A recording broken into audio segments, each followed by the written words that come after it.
you're returning to the Fly. I believe this is your third year at the Fly, coaching at the Fly. What is it about the competition that has made you want to return? For me as a coach and for someone who loves his lacrosse, it's just been the way that it's re-energized lacrosse. It's a new format. It's fast. It's the pace of it's amazing. It's just made what we always used to call the fastest game on 2 feet. It's made it even faster. And for me, that was great. It came at the right time in my coaching career. Just re-energized it. And I think the way that the Fly as a tournament is growing and the way that Helen and the team have been operating it, it's fantastic. It seems to grow every year with strength. So, yeah, great. Awesome. And you're head coach this year for Swift Men. And as I said, you've coached previously at the Fly. So what learnings will you bring from the last 2 years into being head coach for 2023? I think a bit of both. I think I'll bring learnings, and I'm also keen to create as well. I'm keen to try different things. I think sixes as a sport is still evolving, and like I say, I want to try different things.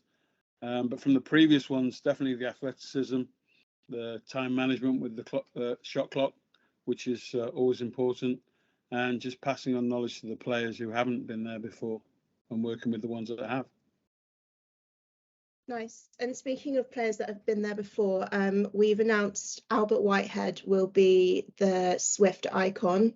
So he's definitely going to be playing with you.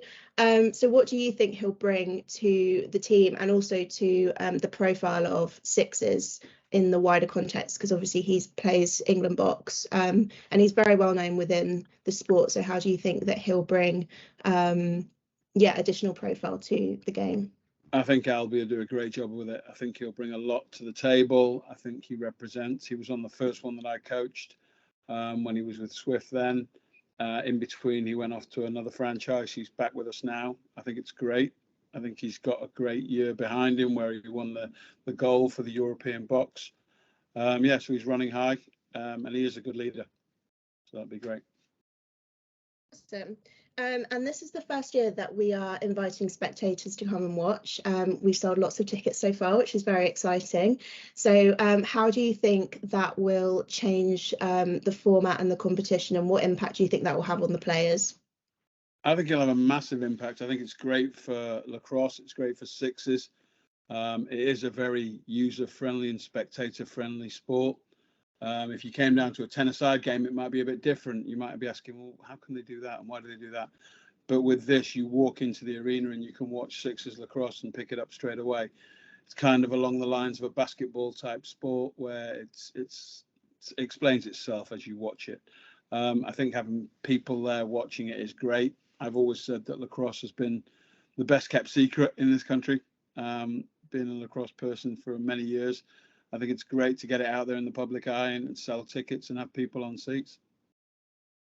Nice. And do you think, obviously we're ramping up to hopefully the LA 2028 Olympics, where do you think the Fly sits within that in terms of raising its profile across the world? Obviously we're trying to each year build on what we did previously, and I think having spectators this year hopefully is proving that there's definitely a platform for it. But do you think that the Fly has helped with that profile elevation across the world?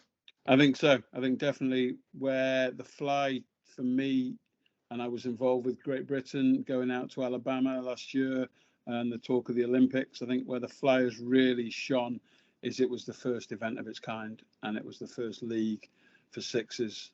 I think that's globally as well. I think nobody else had really had a shot at it, and it was aired. It was shown all over the world. So yeah, it's done a great job with getting a presence out there.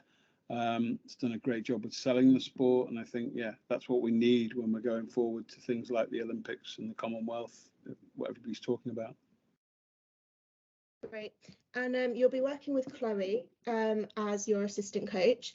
Have you worked with Chloe before? She's obviously been at the Fly previously. Have you worked with her before, and what do you think she'll bring to the table that will really complement you as head coach? Yeah, definitely. I've worked with Chloe before. I've coached with Chloe before, and I know that she was there last year coaching with Matt Sharp. But yeah, I think she's going to bring a lot to the table. She's from an education background, so that always helps me, having someone from a teaching base and someone who's going to keep an eye on things and help deliver things in the sessions outside of the field. And I think we're both going to complement each other, where I think she will bring something to the table where I don't have that. I think the communication, she's going to help me with that. And I think getting to micromanage the players, she's going to help on that side of things as well. Great. And finally, just from me, we talked briefly about the draft. The draft is coming up. We haven't kind of released the player pool yet. We've obviously reopened applications for men's national team players this week.